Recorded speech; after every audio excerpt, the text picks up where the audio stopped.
28세 강지원 자매입니다. 먼저 아울리치의 현장으로 보내주신 하나님께 감사드립니다. 직장 사정상 일주일을 통째로 비우는 것이 고민이 많이 되었는데 하나님이 마음을 주셔서 결단하게 되었습니다. 직장을 빼는 것이 걱정되었지만 하나님께서 기도에 응답하여 주셔서 환경을 허락해 주셨고 아울리치 기간이 학원 전체 방학이 되는 기적 같은 일이 일어나게 하셨습니다. 첫째 날 저녁 집회 때 성령의 불을 받으라는 말씀을 들었습니다. 성령의 불을 받지 못하는 가장 큰 이유가 바로 두려움 때문이라고 하셨습니다. 하나님께서는 여러 가지 이유로 제 마음 깊이 자리한 두려움을 깨닫게 하셨습니다. 두려움을 깨닫고 회개하게 하셨고 계속해서 두려움을 대적하고 내쫓아 성령 충만을 구해야 한다고 하셨습니다. 구하다가 마는 것이 아니라 받을 때까지 끈질기게 구할 것을 결단하였습니다. 전도를 본격적으로 시작하는 둘째 날에 비가 너무 많이 오기 시작했습니다. 전도를 나갈 수 없을 것 같은 마음이 들었는데 홍수 피해로 숙소 일부가 침수되었고 정말로 전도를 나갈 수 없게 되었습니다. 아울리처 모두 한 가지 기도 제목으로 뜨겁게 기도하게 되었습니다. 비가 그치고 물이 빠지게 해달라는 것이었습니다. 그리고 그날 기도가 끝난 시점부터 비가 그쳤고 물이 빠지기 시작했습니다. 대표 목사님께서는 그날 밤 집회 시간에 놀라운 하나님의 기도 응답을 상기시켜 주셨습니다. 자신은 이것이 기도 응답이라는 것을 1000% 믿는다고 하시며 이전에도 전도를 위해 몇 시간씩 기도하며 태풍을 쫓았던 응답들을 말씀해 주시며 이런 응답을 밥 먹듯이 받았다고 하셨습니다.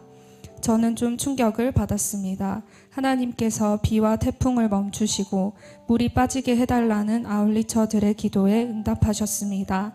하나님의 기도 응답이 피부로 느껴졌습니다. 여호수아가 기도해서 태양과 달을 멈춘 것처럼 우리의 기도에 하나님께서 태풍을 멈추시다니 처음엔 현실감이 너무 없었습니다. 마지막 날 폐회 예배를 드리며 대표 목사님께서 이 날을 반드시 기억하며 살아가라고 또 한 번 말씀하셨습니다. 믿음이 부족한 저에게 하나님께서 계속하여 말씀하시는 것 같았습니다. 하나님께서 전도의 현장 가운데 어떻게 역사하시고 어떻게 일하시는지를 눈앞에서 보게 하시고 믿음을 자라나게 하셨습니다. 셋째 날 사역에 홍수가 멈추고 본격적인 전도를 나가기 전 아침 예배를 통해 하나님은 스스로의 부족함과 약함을 바라보고 의심하는 저에게 너는 결코 작지 않다, 약하지 않다고 말씀하여 주셨고 내 안에 세상을 이기신 그분이 저와 함께 하신다는 마음을 부어주시며 전도의 현장 가운데 행복하고 담대하게 나갈 수 있도록 도와주셨습니다.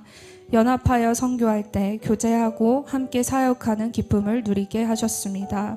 둘째 날 하루를 통째로 사역하지 못했지만 하나님께서는 초청 집회 때 선교사들도 놀랄 만큼 역대 최다 인원의 영혼을 보내주셨고 저는 또 한 번 놀랐습니다.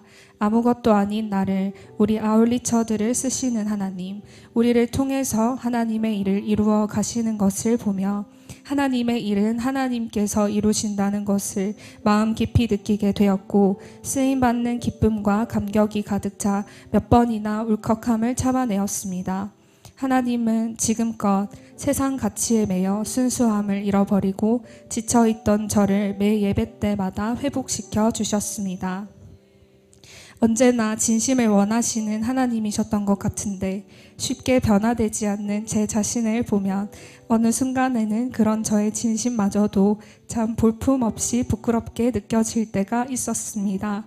그럼에도 하나님의 크신 사랑 앞에 다시 설 수 있게 해주시고 쏟아지는 예배의 은혜 속에서 하나님 앞에서만큼은 그 어떤 가면을 쓰지 않아도 된다는 마음의 평안함과 자유함을 부어주셨습니다. 낮은 자존감과 부정적인 자화상으로 실수하면 안 된다는 불안함이 늘 있었습니다.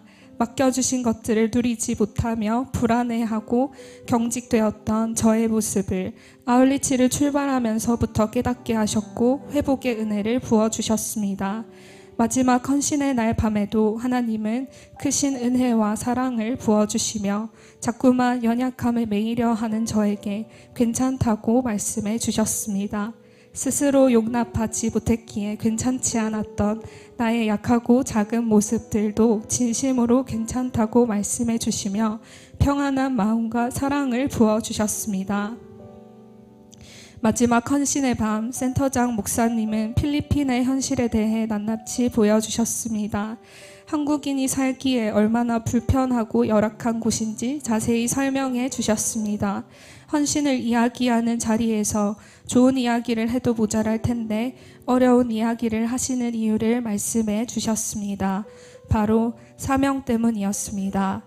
센터장 목사님에게 주님이 주신 감동은 바로 선교는 사명이 이끄는 것이다 라는 말씀이었습니다.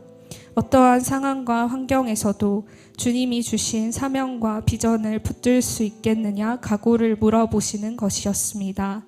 단기 선교사 1년이 마치 유행하는 패션 리듬이 되어서 신앙생활의 자랑거리가 되기 위해서 혹은 1년간의 단기 선교를 통해 인간적으로 누릴 수 있는 것들을 누리기 위한 헌신을 요구하지 않으셨습니다.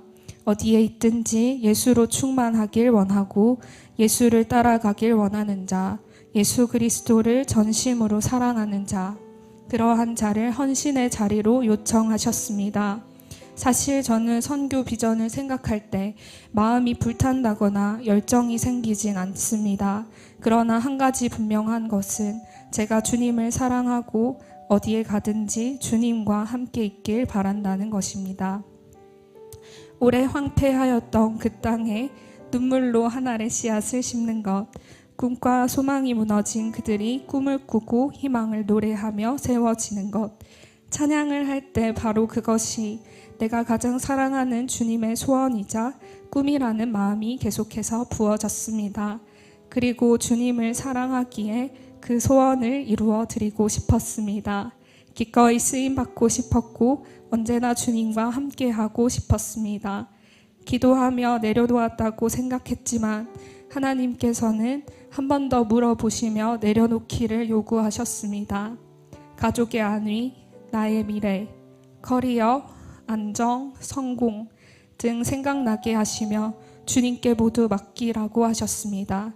주님께서 전적으로 제 인생을 책임지신다는 마음의 평안과 확신을 부어주셨습니다. 하나님께서는 제게 하나님을 더욱 의지하라고 하셨습니다. 아직 갈 길이 멀겠지만 모든 것을 맡기고 또 맡겨드리는 제가 되길 애쓰겠습니다.